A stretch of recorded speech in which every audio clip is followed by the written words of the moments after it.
आशीर्वाद, खुश रहो। तो महाराज जी, आपने भारत देश के प्रधानमंत्री नरेंद्र मोदी जी के शपथ समारोह में आप वहां पर उपस्थिति रही है, तो आप वहां पर अपना अनुभव बतलाएंगे, क्या महसूस किया है आपने? सबसे महत्वपूर्ण बात यह है, टुकड़े टुकड़े गैंग, चोर गैंग, भ्रष्टाचारी गैंग को परास्त होना पड़ा तीसरी बार मोदी जी को प्रधानमंत्री के रूप में शपथ लेने के बाद। और आप देखते हैं टुकड़े टुकड़े गैंग और चोर गैंग को आज बहुत परेशानी है, और उन्होंने शपथ ग्रहण समारोह का एक तरह से बहिष्कार किया। मैं तो ये कहता हूँ वो भारत का ही बहिष्कार कर दें, और भारत का बहिष्कार करके पाकिस्तान चले जाए, अमेरिका चले जाए, इटली चले जाए, और नहीं कहीं जगह मिलती हो तो समुद्र भी एक जगह है, वह भी उनके लिए उचित रह सकती है। तो जैसे महाराज जी, जैसे भाजपा का नारा था कि 400 पार, वो 400 पार नहीं कर पाई है, उस पर क्या कह रहे हो?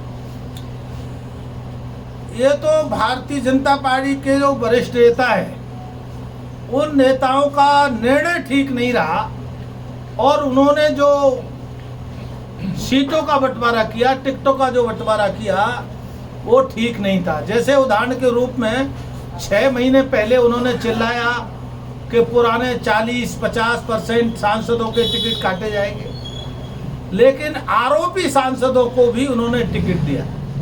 तो जनता आज इतनी बेवकूफ नहीं है, और जनता बेवकूफ न होने के कारण से जनता ने समझा दिया कि जो लोग जनता से दूर रहते हैं, ऐसे सांसदों को उन्होंने सबक सिखाया जनता ने, और वास्तव में जो निर्णय चाहिए वो निर्णय योग्य रूप से उच्च अधिकारियों ने, उच्च नेताओं ने नहीं किया। तो महाराज जी, अयोध्या का इतना विकास हुआ है, विकास होने पर भी भाजपा वहां से हार गई और सपा वहां से जीत गई, क्या कहना चाह रहे हो? उत्तर प्रदेश में ही भारतीय जनता पार्टी अपेक्षा के प्रतिकूल परिणाम गया है, और उसका एक ही कारण है, मैंने अभी भी कह रहा, बड़े नेताओं के गलत निर्णय के कारण से भारतीय जनता पार्टी का जो कर्मठ कार्यकर्ता था, उसने चुनाव से दूरी रखी, और चुनाव से दूरी रखने के कारण से बड़ी मात्रा में वोटिंग नहीं हुआ, और वोटिंग निकालने का काम केवल कार्यकर्ता करता है, कार्यकर्ता बूथ से तक ले जाता है।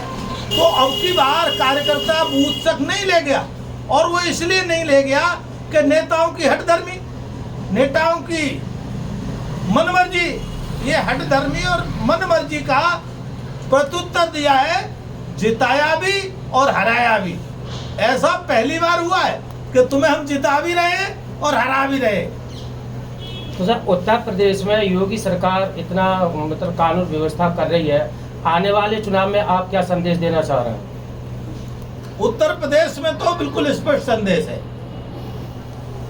ये जो इस समय लोकसभा में कम सीटें आई हैं, वो सीधे सीधे राष्ट्रीय बड़े नेताओं के गलत निर्णय के कारण से आई हैं, और योगी जी को तो जनता की जानती है, क्योंकि आज यहाँ पर कोई गुंडा नहीं मिलता, आज कोई मनचला नहीं घूमता, और अगर घूमता भी है तो इस चौराहे पे अगर वो घटना करता है तो अगले चौराहे पे उसे यमराज मिलता है। यह केवल उत्तर प्रदेश में है कि जब से सबसे बीमारू प्रदेश था, उस बीमारू प्रदेश को योगी जी ने अथक परिश्रम करके उन्होंने ठीक किया है, और आगामी भी लोग योगी को पसंद करते हैं, और भारतीय जनता पार्टी नहीं पसंद करती। गाँव और देहात के आप जाइए तो आपको सुनने को मिलेगा, मैं तो जाता हूँ महात्मा होने के नाते, तो मैं कहता हूँ कई लोगों को देहात में गया तो उन्होंने, मैंने पूछा बिना किसी व्यक्ति का बने, मैंने भाई कैसे चल रही होगी सरकार? उन्होंने कहा महाराज पहली बार हमें ट्रांसफार्मर रखाना नहीं पड़ता, ट्रांसफार्मर नहीं रखाना पड़ता, हमें मोटर नहीं रखाना पड़ता, नहीं तो रात को बिजली का ट्रांसफार्मर और मोटर चोरी हो जाते थे, फिर हमारी फसल सूख जाती थी। दूसरी बात उन्होंने ये बात भी कही कि महाराज जी उससे पहले की सरकारों में हमारी बेटी की शादियां होना मुश्किल था, और शादियां होना इसलिए मुश्किल था कि अगर हम बाजार से कोई सामान खरीदने जाते थे तो शाम को घर नहीं पहुंच पाते थे, विवाह का सामान रास्ते में ही लूट लिया जाता था। इसके कारण से गांव देहात की लड़कियों का विवाह भी असंभव होते थे। लेकिन आज कोई लुटेरा गुंडा पीछा नहीं करता। इससे ज्यादा उत्तर प्रदेश का और उपलब्धि क्या हो सकती है। देश की जनता के लिए आप क्या संदेश देना चाह रहे हैं? देश की जनता के लिए मैं संदेश देना चाह रहा हूं कि उत्तर प्रदेश में योगी की जैसी सरकार 1947 के बाद आई नहीं, कि एकमात्र पहला मुख्यमंत्री है जो साधुओं के जीवन को साधुओं की तरह जीता है। आज भी अपने सीएम हाउस से बिल्कुल मुक्त सीएम हाउस में रहते हुए उसको कोई सुविधाएं नहीं चाहिए, और भारत का पहला मुख्यमंत्री होगा जिसके सीएम हाउस में 1 रुपए की रिश्वत चल नहीं सकती, रिश्वत गेट के अंदर घुस नहीं सकती। यह एक बड़ा चमत्कार है, पूरे भारत में ढूंढना मुश्किल है। दूसरी बात यह है, केंद्र में मोदी की सरकार बनी है, तो वास्तव में मोदी की सरकार भी 1947 के बाद ऐसी दूसरी कोई सरकार बनी नहीं। अब तक की जो सरकारें बनी वो मुस्लिम तुष्टीकरण पर आधारित बनी। यह एक सरकार है जो मुस्लिम तुष्टीकरण से अलग सरकार बनी है और पूरे विश्व में सनातन संस्कृति का झंडा ऊंचा किया है। उस पूरे विश्व में सनातन संस्कृति का सम्मान बढ़ा है। तो ये केवल योगी की मोदी की सरकार में ही संभव हुआ। जब महाराज जी परसों देर रात्रि वैष्णो देवी जा रहे श्रद्धालुओं की बस पर हमला हुआ है, आतंकवादी द्वारा किया गया, इस पर आपका क्या कहना है? आतंकवादियों को ये गलतफहमी थी कि इंडी की सरकार बन सकती है, और ये गलतफहमी के कारण से, क्योंकि इंडी की सरकार में पहले भी कांग्रेस और कांग्रेस के दलों की सरकार में आए दिन आतंकवाद होता था, आए दिन हमला होता था, उनको गलतफहमी हो गई कि कहीं इस बार मोदी की सरकार नहीं बन रही है। लेकिन आप देखो, कल मोदी ने परसों शपथ ले ली है, अब पूरे देश में शांति स्वतः काम हो जाएगी, क्योंकि पहली एक सरकार है जो पाकिस्तान तक आतंकवादियों को घुस के मारती है। तो महाराज जी, इस वैष्णो देवी पर जो घटना हुई है, सरकार इस पर क्या एक्शन ले रही है? सरकार का काम है, सरकार एक्शन लेगी। मैं सरकारी आदमी नहीं हूँ, ये सरकार का काम तो मोदी जी का है, और मुझे पूरा भरोसा है मोदी जी एक्शन में आ गए। कल से उन्होंने काम करना शुरू किया, परसों शपथ ग्रहण की है, तो इलाज होगा। एक एक आतंकवादी देश में रहने वाला नहीं। अच्छा, केंद्र में गठबंधन की सरकार बनी है, यूसीसी, सीए या जनसंख्या नियंत्रण जो कानून है लागू हो सकता है या नहीं?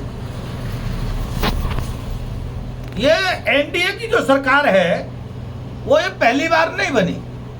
2014 में भी एनडीए की सरकार थी, 2019 में भी एनडीए की सरकार थी, और 2024 में भी एनडीए की सरकार।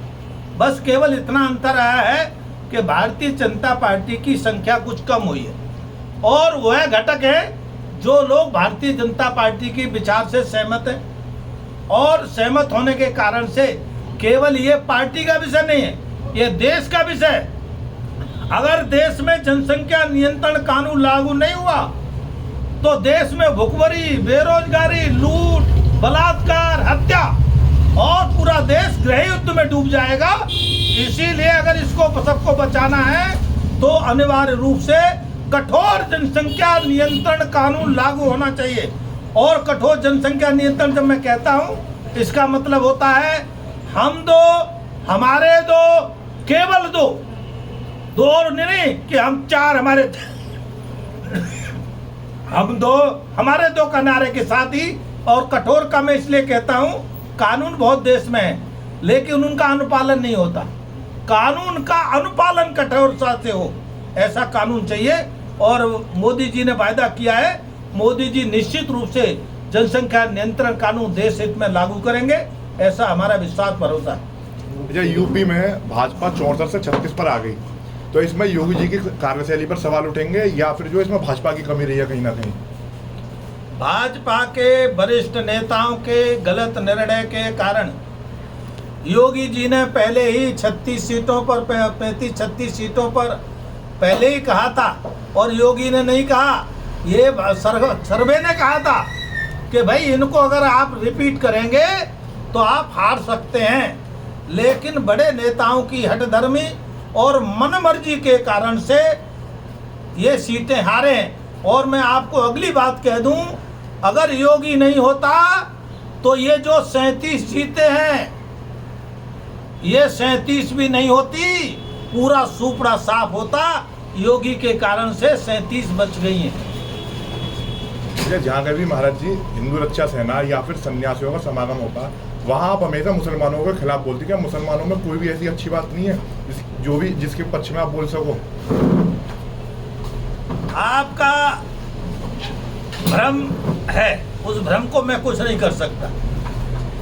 मैं मुसलमानों के खिलाफ नहीं बोलता, मैं राष्ट्रद्रोही मुसलमानों के खिलाफ बोलता हूँ, सनातन द्रोही मुसलमानों के खिलाफ बोलता हूँ, जो इस देश का खाते हैं, इस देश में रहते हैं, इस देश का पीते हैं। और जब नारे की बात होती है तो है पाकिस्तान जिंदाबाद का नारा लगाते हैं, पाकिस्तान का झंडा थामते हैं।